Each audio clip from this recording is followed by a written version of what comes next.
لجبروته الصعاب. بسم الله الرحمن الرحيم. لا إله إلا الله خضعت لعظمته الرقاب، وذلت لجبروته الصعاب، ولانت لقدرته الشدائد الصلاب.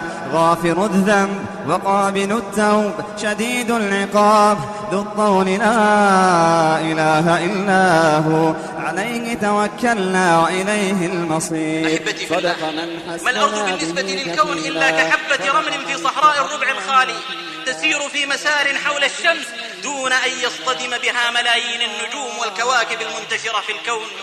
أما إننا لو علمنا ذلك يقينا لاعترانا رهبة وخشوع يقود إلى امتثال لأمر الله في غاية حب وذل، وعندها نزكو ونفلح يوم يفلح من نفسه زكاها. إن السماء وتناثر الكواكب فيها أجمل مشهد تقع عليه العين ولا تمل طول النظر إليه أبدا. ولهذا أخي المسلم، فإني أدعوك إلى أن تطلع على شيء من علم الفلك، ثم اخلو بنفسك بضع دقائق في ليل صفى أديمه وغاب قمره، ثم تأمل عالم النجوم واعلم أن ما تراه ما هو إلا جزء يسير من 100 مليار مجموعة قد عرفت وكثير منها لم يعرف، كل منها في مساره يسير لا يختلط بغيره. وأنت تتأمل انقل تفكيرك إلى ما بثه الله في السماوات من ملائكة لا يحصيهم إلا هو، فما من موضع 4 أصابع إلا وملك قائم لله راكع أو ساجد يطوف منهم بالبيت المعمور في السماء السابعة كل يوم 70,000 لا يعودون إليه إلى قيام الساعة. أضت السماء وحق لها أن تئط كما جاء في الصحيح. ثم انقل نفسك أخرى وتجاوز تفكيرك إلى بصيرة يسير قلبك بها إلى عرش الرحمن، وقد علمت بالنقل سعته وعظمته ورفعته. عندها تعلم أن السماوات بملائكتها ونجومها ومجراتها ومجموعاتها والأراضين بجبالها وبحارها وما بينهما بالنسبة للعرش كحلقة ملقاة بأرض فلا إله إلا الله وحده لا شريك له، له الملك وله الحمد وهو على كل شيء قدير. الملائكة حفت من حول العرش يسبحون ويحمدون ويقدسون ويكبرون، والأمر يتنزل من الله بتدبير الممالك التي لا يعلمها إلا الله.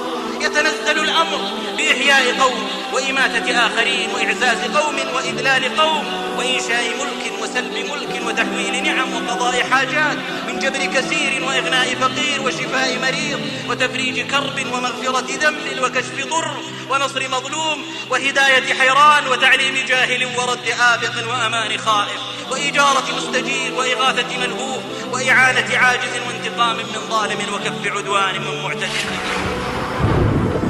ومن آياته خلق السماوات والأرض واختلاف ألسنتكم وألوانكم إن في ذلك لآيات للعالمين. ومن آياته منامكم بالليل والنهار وابتغاؤكم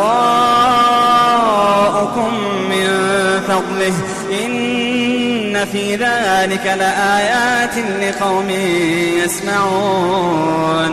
ومن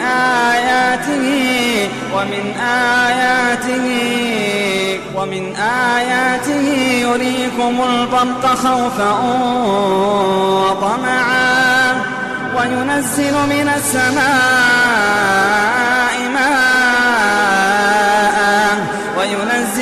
السماء ماء فيحيي به الأرض بعد موتها إن في ذلك لآيات لقوم يعقلون. مراسيم تدور بين العدل والفضل والحكمة والرحمة تنفذ أقطار العالم، لا يشغله سمع شيء منها عن سمع غيره، ولا تغلطه كثرة المسائل والحوائج على تباينها واتحاد وقتها.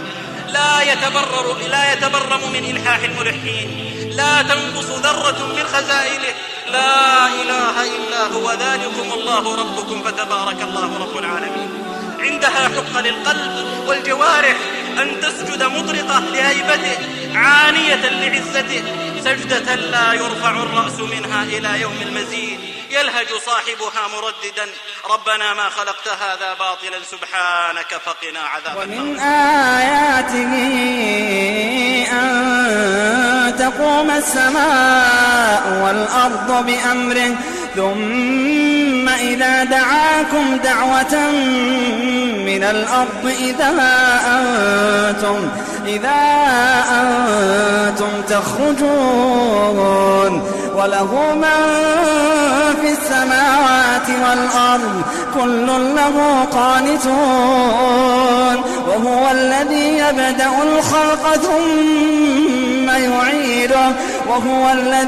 يبدأ الخلق ثم يعيده وهو أهون عليه وله